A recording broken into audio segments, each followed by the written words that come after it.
नाज़रीन हिन वक्त असीं मौजूद आहियूं प्रेस क्लब तलहार जे अॻियां, जिते तहलके तलहार सां गूंगन ऐं बोरनि जो वफ़द अनोखो एहतिजाज करे रहियो आहे। हू ॻाल्हाए कोन था सघनि, उहा पंहिंजी तर्जुमानी हिन दोलारी ज़रिए करे हिते पहुता आहिनि। तलहार जूं समाजी तंज़ीमूं जेके हिननि सां गॾु आहिनि, उहे कहिड़े मक़सद जे लाइ हिते आया आहिनि, कहिड़नि हक़नि जी हासिलात जे लाइ इहे हिते हुकूमत सिंध हुकूमत पाकिस्तान खां पंहिंजा कहिड़ा मुतालबा खणी हिते पहुता आहिनि, अचो त हिन जे तर्जुमाननि सां ॻाल्हि ॿोल करियूं। गूंगन ऐं बोड़नि जे लाइ इहो एहतिजाज जी अॼु तहरीक इन्हनि चालू कई आहे, मगर इन खां अॻु में हिननि खे तक़रीबन 2 महीना खां मथे अरसो थी वियो आहे। हे मुसलसिल जदोजहद में social welfare office, Badin district DCO office ऐं तक़रीबन हैदराबाद ऐं कई आला अदारनि खां फिरंदे इन्हनि जा डॉक्यूमेंट सिविल सर्जन सिहत खातो इन खां थींदे हाणे क्वालिफाइड गवर्नमेंट ऑफ पाकिस्तान जा स्टैम्प होल्डर माज़ूर थिया आहिनि ऐं हिननि जी 5% कोटा आहे नौकिरियुनि जी, जेके कई निजी इदारा कनि।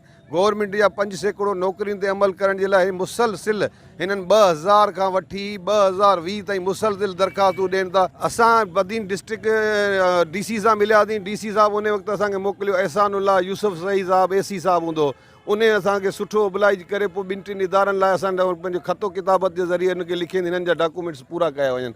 बाक़ी वधीक असांखे कंहिं बि चूंडियल नुमाइंदनि मंझां कंहिंसां राब्तो थियो आहे तव्हांजो? चूंडियल नुमाइंदनि वटि असांजा कई पंहिंजा छोकिरा बि इन मुख़्तलिफ़ पार्टियुनि में आहिनि। हिननि में के छोकिरा कंहिंजो माइट मुख़्तलिफ़ पार्टियुनि में आहिनि, उन्हनि सां गॾु विया आहिनि चूंडियल नुमाइंदनि वटि, कई दफ़ा विया आहिनि चूंडियल नुमाइंदनि वटि, पर चूंडियल नुमाइंदनि का बि हिननि जी तदारक न कई। असांजो वज़ीर आज़म पाकिस्तान, वज़ीर अला सिंध ऐं आला अमलदारनि खे अपील था करियूं त हिन माज़ूरनि खे जल्द में जल्द कोटा माज़ूरनि जी कोटा ॾिनी वञे, ताकी हीअ पंहिंजे रोज़गार सां हली सघनि ऐं मुआशिरे में हिन मक़ाम सुठो खणी सघनि। ग़रीब माज़ूर गुंगा हिननि जे ॿुधण जे लाइ केरु ई कोन्हे।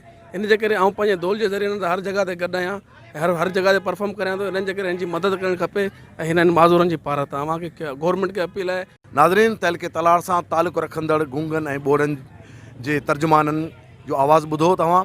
उन्हनि जी हुकूमत सिंध खां, हुकूमत पाकिस्तान खां इहा ई अपील आहे त असीं पढ़िया लिखिया आहियूं, असांजी मज़ूरनि जी 5% कोटा हर इदारे में बहाल कई वञे। ज़रूरत इन ॻाल्हि जी आहे त सरकारी तोड़े निजी इदारा पंहिंजूं ज़िम्मेदारियूं निभाइनि, हिननि मज़ूरनि जी जेके गूंगा ऐं बोड़ा आहिनि उन जो हक़ु हिननि खे ॾिनो वञे ऐं कोटा ते अमल दरामद कयो वञे। Mohammad Siddique Thebo, time news.